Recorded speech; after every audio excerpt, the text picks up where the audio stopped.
Baca ini setelah subuh, rezeki mengalir. Tanpa henti, pagi-pagi setelah subuh, jangan buru-buru tidur lagi. Ada amalan ringan yang bisa melancarkan rezekimu seharian. Cukup duduk sejenak dan ucapkan, Allahumma inni as'aluka ilman nafi'an, wa rizqan thayyiban, wa amalan mutaqabbalan. Artinya, Ya Allah, aku memohon ilmu yang bermanfaat, rezeki yang baik, dan amal yang diterima. Amalan ringan, pahalanya besar, dan bisa jadi pembuka pintu rezeki dari arah tak terduga. Assalamualaikum warahmatullahi wabarakatuh. Sobat Muslim yang budiman, air adalah sumber kehidupan yang Allah ciptakan untuk menyegarkan jiwa dan raga. Dalam Al-Quran Allah berfirman, dan kami jadikan dari air segala sesuatu yang hidup. Quran, Surah Al-Anbiya ayat 30. Mari kita simak bersama kisah sahabat Rasulullah, Utsman bin Affan, yang membeli sumur milik orang Yahudi. Air adalah sumber kehidupan. Namun, di kawasan Jazirah Arab, merupakan daerah yang minim air.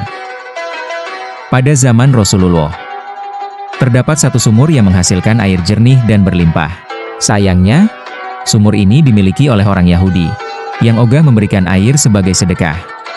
Siapapun yang membutuhkan air dari sumur ini, harus membayar dengan harga mahal. Padahal, kebutuhan air masyarakat terbilang banyak.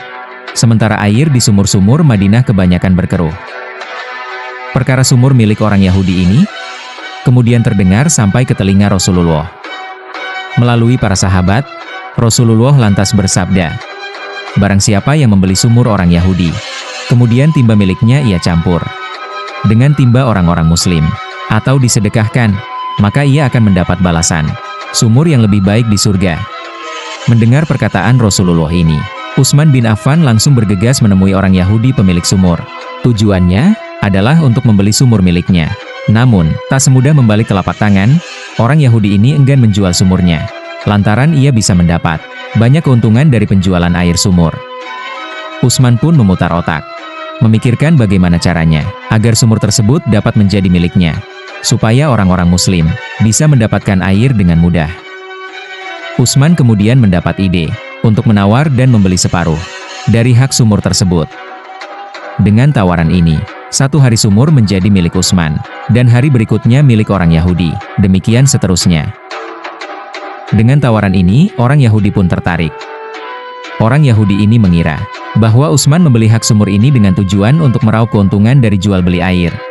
Kenyataannya, justru berlawanan dengan prediksi orang Yahudi. Setelah memiliki hak atas setengah bagian sumur, Utsman justru memberikan air kepada orang Muslim secara gratis. Orang-orang Muslim dapat mengambil air sesuai kebutuhannya, tanpa khawatir membayar mahal. Ternyata, hal ini disadari orang Yahudi pemilik sumur. Tak ada lagi orang-orang yang membeli air padanya. Orang-orang Muslim mengambil air saat bagian hari Utsman. Mereka mengambil sekaligus dalam jumlah banyak, untuk memenuhi kebutuhan selama 2 hari. Setelah merasa rugi, orang Yahudi ini lantas menjual seluruh bagian sumurnya. Utsman bin Affan bergegas segera membayar separuh sumur ini dengan harga 8.000 dirham. Dari sumur ini, Utsman bin Affan dapat melakukan sedekah sebanyak-banyaknya. Sumur ini diwakafkan untuk kepentingan orang-orang Muslim, dan menjadi saksi bisu dari kisah sedekah Utsman bin Affan. Hingga saat ini, sumurnya masih terjaga di samping Masjid Qiblatain. Di sekitarnya, tumbuh lebih dari 1.500 pohon kurma, yang hasil penjualan kurmanya disumbangkan untuk kebutuhan anak yatim dan fakir miskin.